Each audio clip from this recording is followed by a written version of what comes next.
Wapenzi watukufu wa Kiislamu na wale ambao sio Waislamu, wa Tanzania wenzangu wazalendo, nianze kuamkia kwa maamkizi mema, amani yake Mwenyezi Mungu na rehema zake na baraka zake ziwe kwa kila anayenitazama na asiyenitazama. Sala na salamu zimwendee mtume wetu Muhammad sallallahu alayhi wasallam na masahaba zake na wale watakaofuata na mwenendo sahihi mpaka siku ya mwisho. Ndugu zangu, nataka niseme tena leo kutokana na maneno ninayorushiwa na kutishwa na kuambiwa, lakini mimi sibadiliki. Mimi ni wa hivi hivi tu, kwa sababu hakuna ninachokitafuta ila ni amani ya nchi yangu. Ikipatikana amani ya nchi, amani ya moyo wangu inakuwa katika hali nzuri. Kumekuwa na maneno ninaulizwa sana. Naulizwa sana maneno na wengine wananitukana, lakini nataka nikwambie nini na mnisikilize. Mimi si mtu mjinga watu wanavyofikiri. Mimi dini najua. Japo kwa sina elimu ya dini ya juu kabisa, lakini elimu ya kupambanua baadhi ya masala ya kidini ninayo, namshukuru Mungu alhamdulillah. Ya kutosha tu. Ya kujua jambo hili niliendee vipi ili najua. Elimu ya shule ninayo alhamdulillah. Japo kwa sina elimu kubwa ya kutisha watu, lakini ya kunitosha mimi na kuishi kuiendea dunia yangu kwa mujibu wa elimu ya dini na elimu ya kisekula, namshukuru Mwenyezi Mungu si haba. Akili zangu zimetimia, ziko timamu, ziko kamili kabisa. Kwa hiyo utulivu wa akili ninao wa kutosha. Sasa watu wengi wamekuwa wananifuata, wananiambia, Mwaipopo, nyinyi mbona amzungumzii wanyonge? Ukiuliza wanyonge kina nani, nakwambia wanyonge ni sisi Chadema. Na wengine wamesema, wamefikia paka kusema kwamba mtakwenda motoni. Subhanallah. Kwa nini mnaisupport serikali ya nchi hii? Serikali mbaya sana hii. Watu wanasema maneno hayo. Lakini ukimuuliza serikali hii mbaya nzuri iko wapi, tuoneshe sasa tuifuate. Hii serikali ni mbaya, serikali nzuri iko wapi? Hakuelezi mtu. Sasa leo nataka nikuelezeni, Uislamu sio dini ya kizwazwa. Ni dini ya kisheria, wala sio dini ya huruma, ni dini ya sheria. Uislamu sio dini ya huruma, ni dini ya sheria. Baba wa huruma na bingwa wa huruma duniani kote ni Mtume Muhammad sallallahu alaihi wasallam. Yeye ndio bingwa wa huruma. Lakini yeye ndio anayetoa miongozo namna kuishi na watu. Unaponiambia kwamba Chadema ni wanyonge, kwanza nini maana ya unyonge? Msitaka kudanganya watu. Kwa sababu watu wengi mnaodanganya watu kwamba mtu akiwa anazungumza haki ya kuisemea serikali ya nchi yake, watu wanaambia wewe sio mtu, wewe hapana. Kwa nini unasema hivyo? Serikali ya kidhalimu mbaya hii. Lakini serikali mbaya, hebu tulizane tuseme ukweli wa Mwenyezi Mungu. Tuache unafiki. Hivi serikali ya Tanzania ina ubaya gani? Ambao ubaya unatakiwa sisi watu wa dini tuingie, tuituhumu, tuilaani, tuieleze ina ubaya gani serikali ya Tanzania? Mpaka sisi watu wa dini tuambie watu watoke wafe kwa ajili ya kuiondoa hii serikali, ina ubaya gani? Nataka niwaeleze vijana majenzi. Watoto walezo wakati wa Kikwete, wakati wa Mkapa, hawajui Tanzania. Sisi tuliozaliwa wakati wa Mwalimu Julius Kambarage Nyerere, tulikuwa tukienda shule kusoma. Shule kutoka nyumbani mpaka shule tulikuwa tukitembea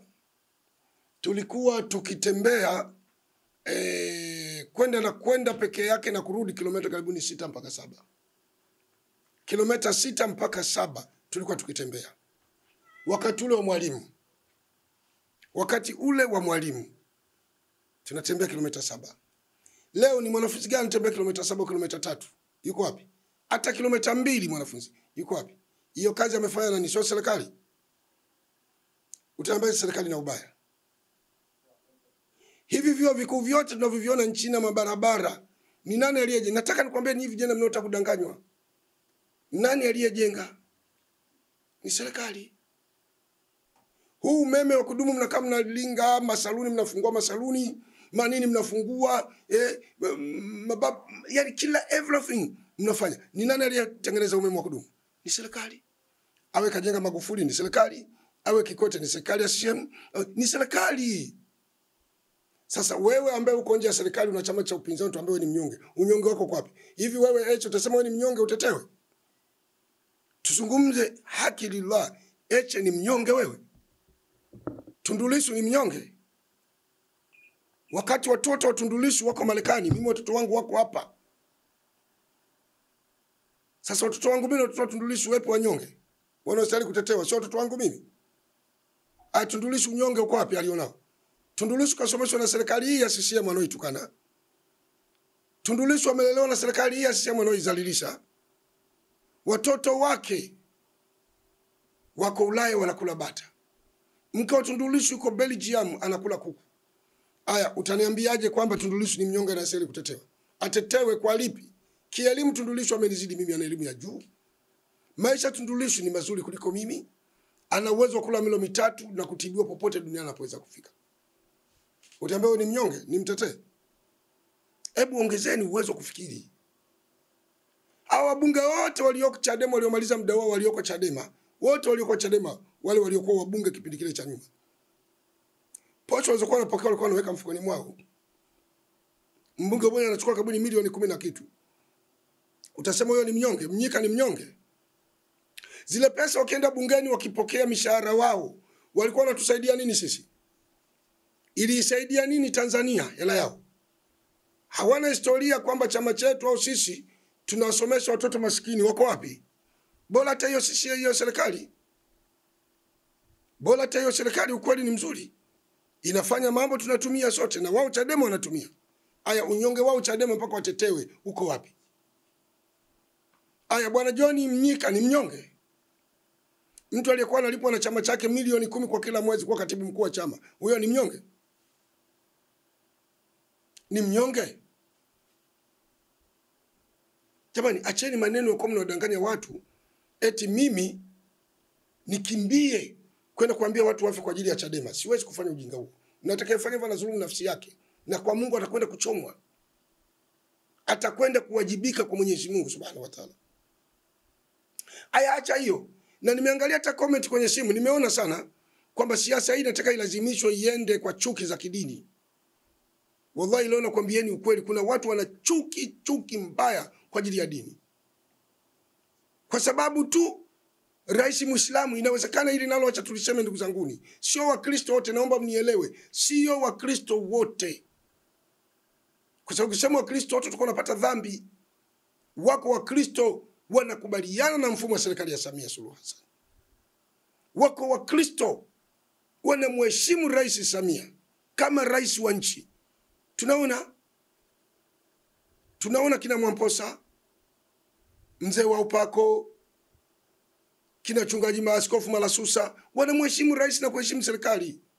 Hatuwezi kusema Wakristo wote, lakini lipo kundi la Wakristo lina chuki na Samia. Mimi naeleza wazi.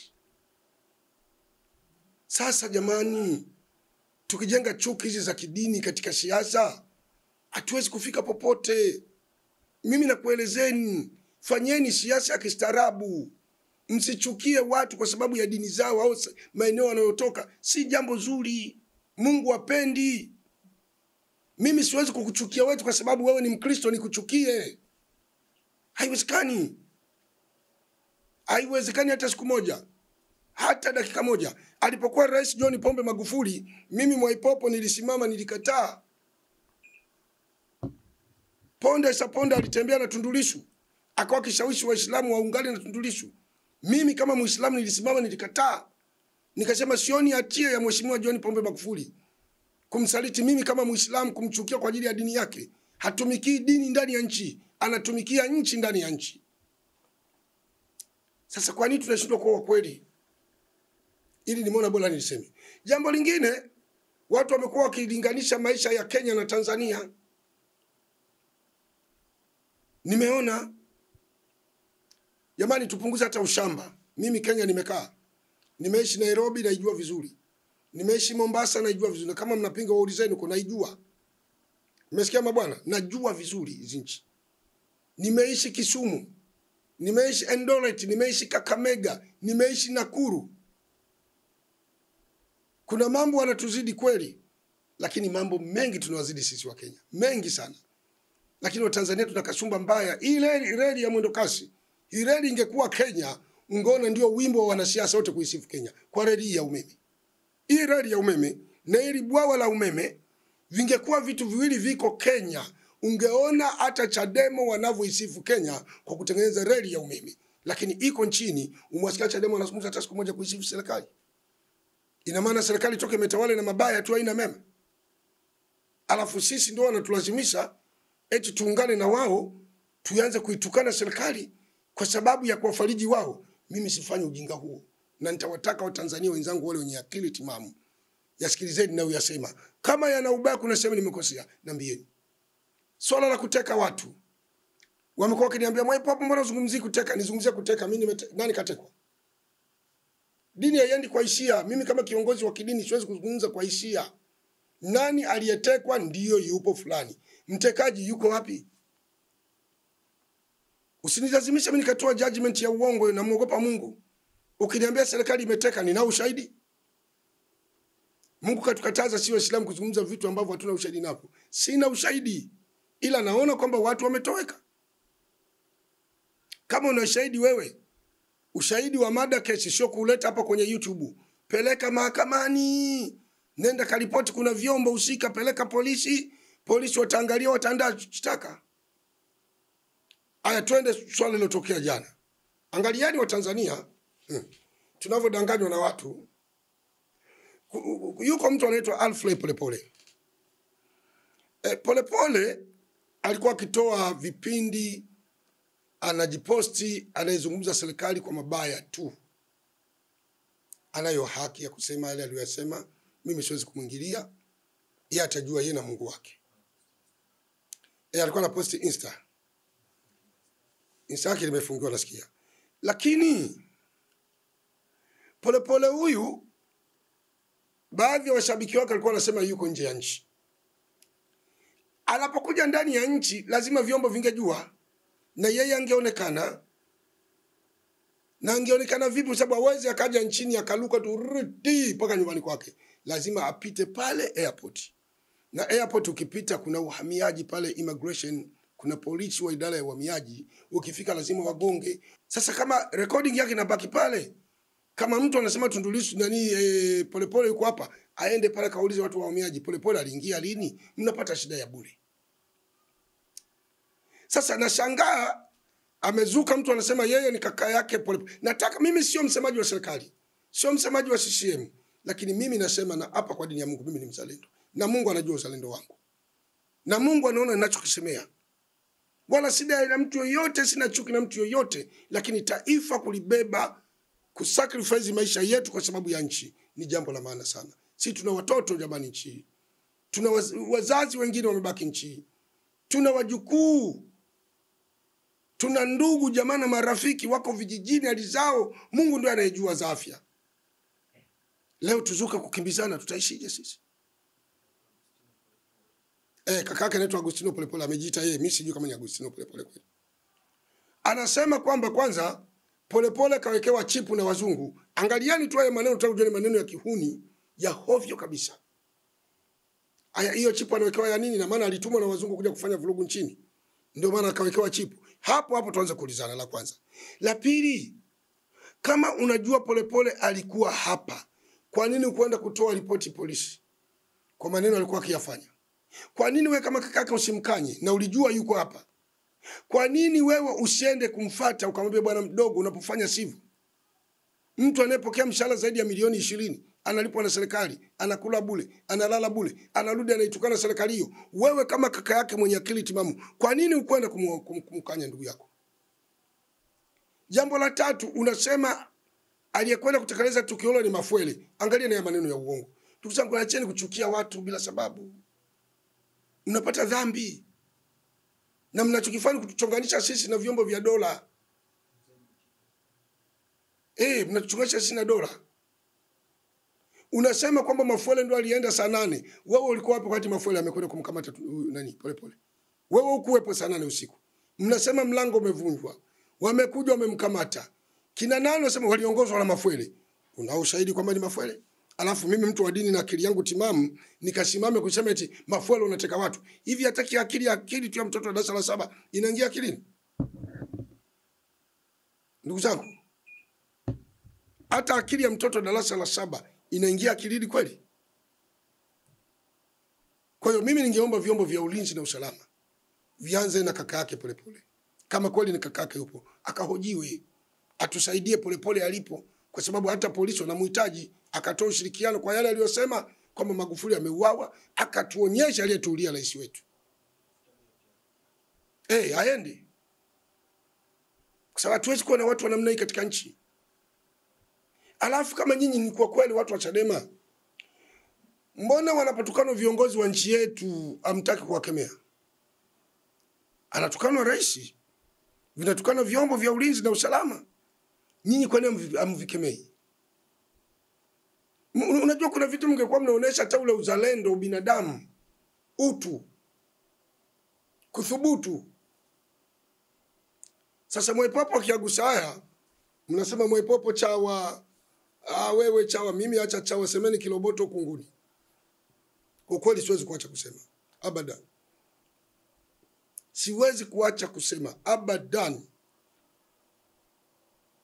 Na kuelezeni ukweli, siwezi kuacha kusema, ili ni taifa letu. Hivi unaweza kulinganisha maisha yetu sina wa Kenya? Au Kenya nyinyi hamjaishi? Mimi nimekaa Kenya bwana.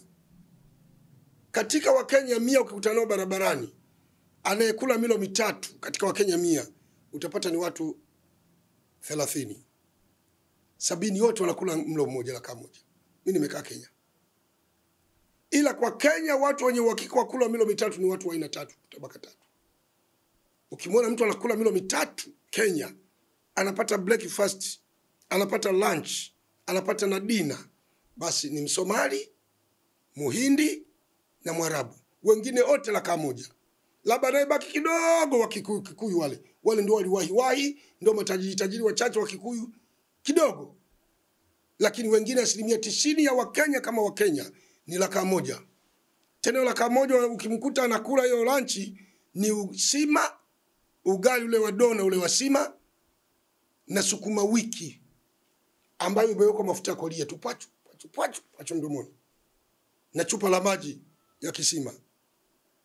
Sasa utasema ndio na maisha. Labda umetuzidi hiyo shilingi yetu na ya kwao iko juu. Na kuzidiwa shilingi sio hoja ya nchi kuwa nzuri. Sio hoja. Uchumi wa Kenya umeshikwa na Waingereza. Watu muelewe. Sasa sisi hatuwezi kufanya nchi yetu kama jalala. Hatuwezi kuifanya nchi yetu kama jalala. Chukueni hata historia ya nyuma. Hapa Tanzania mzungu mkoloni anaondoka, hakujenga hii nchi. Someni historia, mbona iko wazi? Iko wazi vijana wa majenzini, iko wazi. Tanzania mkoloni anaondoka, ametuacha sisi hatuna lolote. Hatuna hospitali, hatuna chuo kikuu. Wasomi wenye degree walikuwa 3 tu. 3, akiwemo Mwalimu Julius Kambarage Nyerere mtu 3. Imefikia Tanzania hii wakati ule mwalimu wasomi hakuna, anamteua mtu wa darasa la pili. Na kuna wakuu wa mikoa wengine sitaki kuwataja, walikuwa hata kusaini hawawezi, wanatumia kidole gumba ndio signatoria kwa mkoa. Wasomi hakuna nchi hii. Hawa wasomi wote mnaona ni matunda ya serikali hii yetu ya Jamhuri ya Muungano wa Tanzania. Ni matunda ya wazee wetu. Leo mtu kila kukicha serikali haijafanya kitu, viongozi wa dini gani nyinyi uchwala, nyinyi machawa, mnaunga brother. Sisi tunajua tunachokisema nchi hii. Acheni uongo na propaganda. Serikali imefanya. Sasa tukauliza nani Chadema, mmefanya nini? Sababu mimi nawataja tu wazi watu wajue. Sina chuki na Chadema. Ni chama cha siasa, kinayo haki ya kufanya siasa, lakini siasa mnaoifanya haifanani na nchi yetu. Na nyinyi sio wana siasa, nyinyi ni wanaharakati. Kuna mwanasiasa na mwanaharakati. Nyinyi ni wanaharakati. Sio wana siasa. Msidanganye watu. Mwanasiasa anaeleza sera. Mwanasiasa yote anaeleza sera ili watu walizishwe na sera. Sasa hebu tuelezeni sera ya Chadema ni ipi? Mmoja ananifuata ananiambia Mwaipopo, mbona Chadema wagombea lakini wafuatilia sana? Mimi siwazungumzii Chadema kama chama kinachotaka kugombea. Na wazungumzia Chadema kama chama kinachoasisi vurugu. Ili ndio la msingi. Nazungumzia Chadema kama chama kinacho asisi vurugu. Na tunajua mtandao wote mlioufanya na mlioandaa. Chadema wanachotaka kufanya ni hivi, labda niwaambie kama mjui. Kenya rais ili ashinde anashinda kwa 1%. Tanzania hata ukishinda kwa kula 10 wewe ni mshindi. Kwa hiyo rais anaweza kashinda hata kwa kula 10. Lakini wanachotaka kukifanya ni kitu gani? Mfano kama wamejiandikisha watu milioni 15.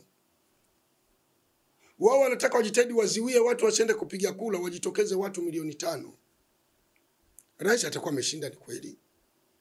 Lakini wao watapita na wale watu milioni 10 wanawaonyesha mitaani kwamba hizi ndio kula zetu, tunaibiwa, hizi ndio kula. Ndio mtaji wanaotegemea Chadema. Tunajua kwa sababu tuna uwezo kuchanganua. La mwisho, punguzeni matusi kutukana watu. Na katika vitu vinavyoumizeni Chadema, hiki ndio kinachokuvurugieni. Punguzeni kutukana watu. Jifunzeni kuwa wastamilivu na wavumilivu. Mngekuwa mnaiga wenzenu walioko serikalini, mnawatukana usiku na mchana, lakini wana survive tu. Wanaendesha maisha yao ya kisiasa. Nyinyi yani hamtaki muelezwe wala mkemewe au mpewe miongozo, hamtaki. Sasa ni chama gani hicho? Kitatawala nini? Kitaongoza watu gani? Kwa mimi leo nimependa niwazungumze Chadema hivyo. Na mimi niwaambie vijana wengi, sisi tunapita huku chini tunanusa. Wengi vijana wanazungumza watatoka tarehe 20 na ngapi? 29. Mimi niwaonye, narudia tena kuwaonya. Vijana acheni msisubutu. Hii nchi ni yetu. Wallahi na kwa pieni, hamtoweza kuishinda dola. Hamtoweza kushinda dola. Ili paka mtu kuwa askari, nataka nikuelezee, labda msifikiri askari ni combat tu. Mpaka mtu avae uniformu ya jeshi au polisi au magereza au JKT, jeshi lolote tamalia siri, hata TAKUKURU ni askari. Ukiona kavaa combat akaitwa askari, amepass out, amepewa force number, brother, huyo mtu sio mtu mjinga kama unavyofikiri, sio kilaza tena. Ni mtu wa kumheshimu na kumogopa.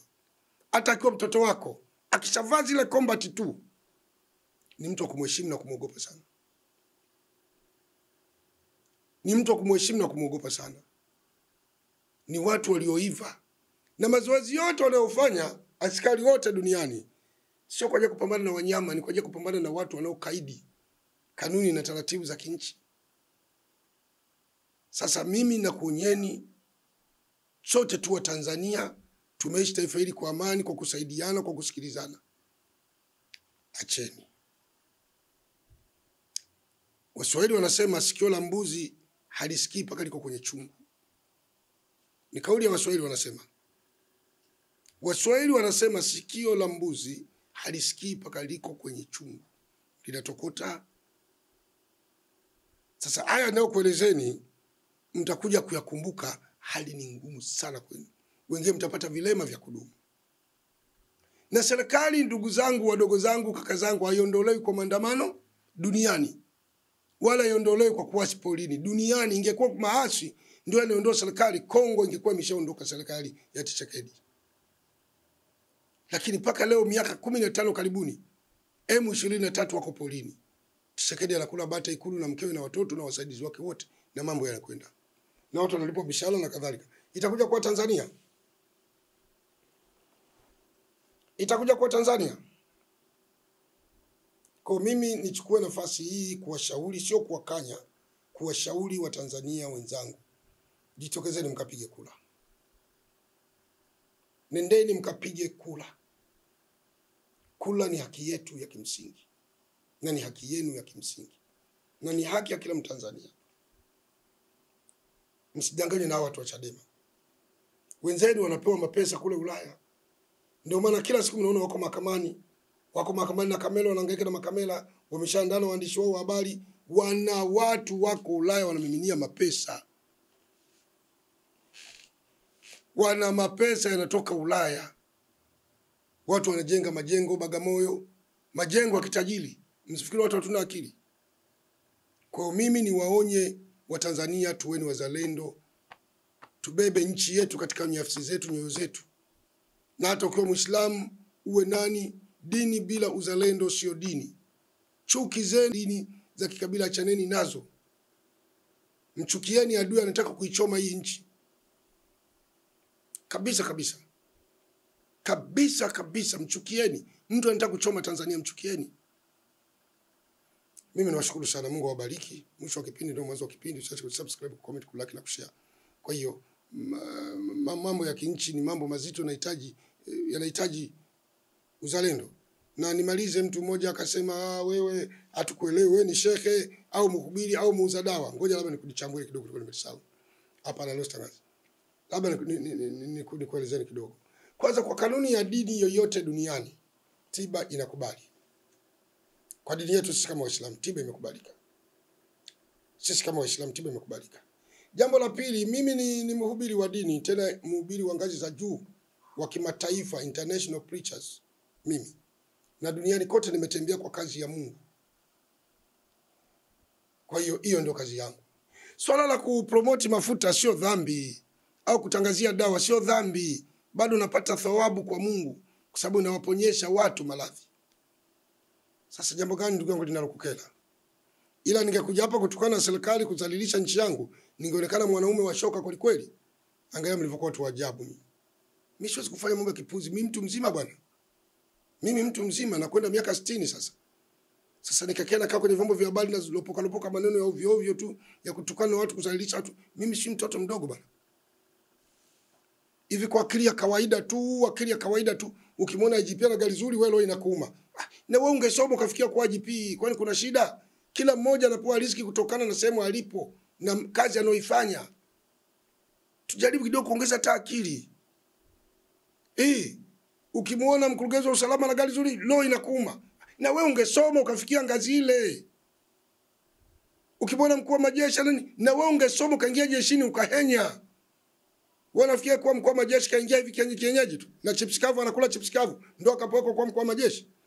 Amehenya, ameshota nidhamu yake, uungwana wake, utu wake, uzalendo wake, ndio mwafikisha pale wale watu.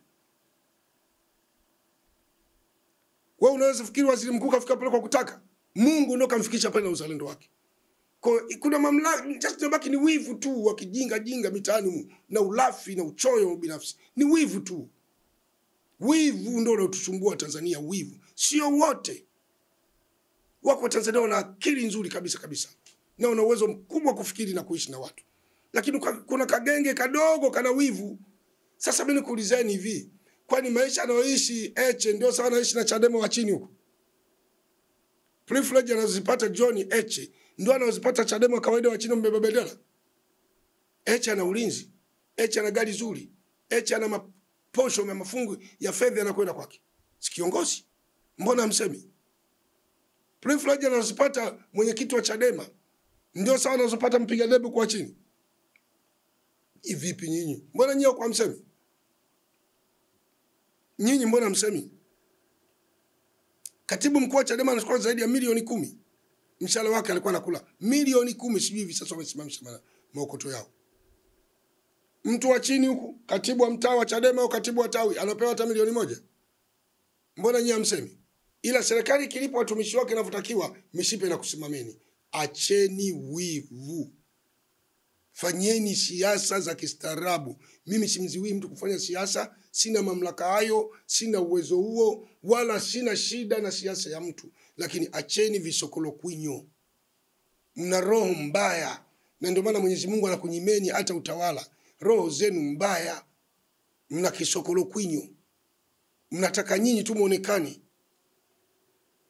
Mimi nawashukuru sana. Mungu awabariki. Asalamu alaykum wa rahmatullahi wa barakatuh.